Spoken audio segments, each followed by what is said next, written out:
Rows of metal shelves held the objects the museum used to round out displays, like the prop room of a movie studio.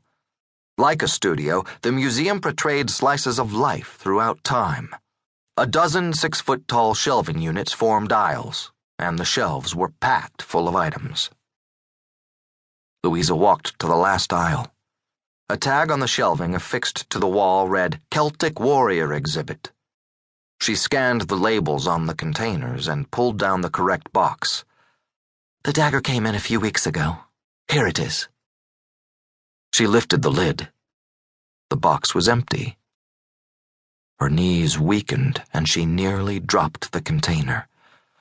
"It's gone." Surely the weapon was simply misplaced. But where was it? The new Celtic Warrior exhibition was scheduled to open in 3 weeks. She replaced the empty box. Picking up a clipboard, she flipped pages of the computer printout. Her finger stopped on the line for the dagger replica. "It's on the log sheet. It should be here." "How many copies of this dagger were made?" Jackson asked. "We had one made." Louisa wrapped her arms around her waist. Ianelli scratched his forehead. "Could there be others?" "I don't think so, but it's possible," Cusack answered in a grim voice. "I'll get you the name and number of the maker." "Is this replica sharp enough to kill someone?" Jackson asked. "No."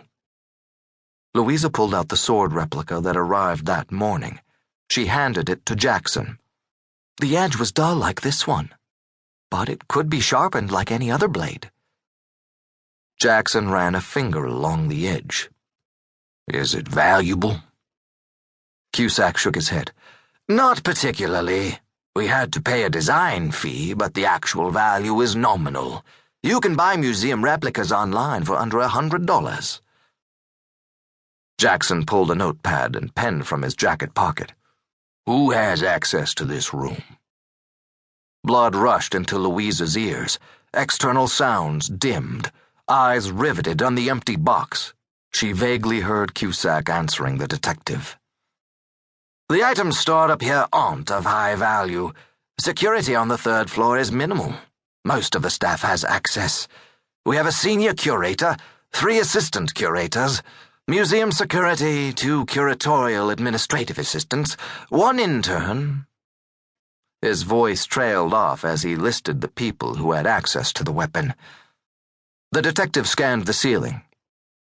"Are there security cameras in here?" "No," Cusack said. "There's a camera in the elevator." It appeared someone was killed with an item stolen from her museum. An image of Ricky's missing flyer popped into Louisa's mind. Louisa had seen the pretty brunette in the corridors. The girl had always smiled in passing. Sadness filled her at the loss of a young, promising life. "Who is the victim?" Louisa asked quietly. The men stopped talking and turned toward her. Jackson's face tightened. "We can't say at this time." "But do you know who it is?" Louisa gave Jackson a direct stare.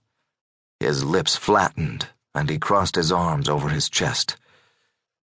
"We have a suspicion of who she is, but we're waiting for confirmation to make an official ID." "The victim is female?" Louisa's mind traveled back to the photos, then to her memories of Ricky. "Yes." Detective Jackson frowned. "All I can tell you is that the victim is a Caucasian female, probably in her early 20s. A homeless man found her in the basement of an abandoned building a few hours ago. We were lucky to get a jump on the press, but the stories are breaking now." In the weeks since Ricky disappeared, 7 bodies had been discovered in the Philadelphia area. After the first 3, museum employees had stopped speculating each one could be Ricky. "Do you suspect the victim is our intern?" Louisa pressed. But Jackson's eyes gave nothing away but irritation. "Do you have photos of the dagger replica?" he asked, ignoring her question and leaving her to assume.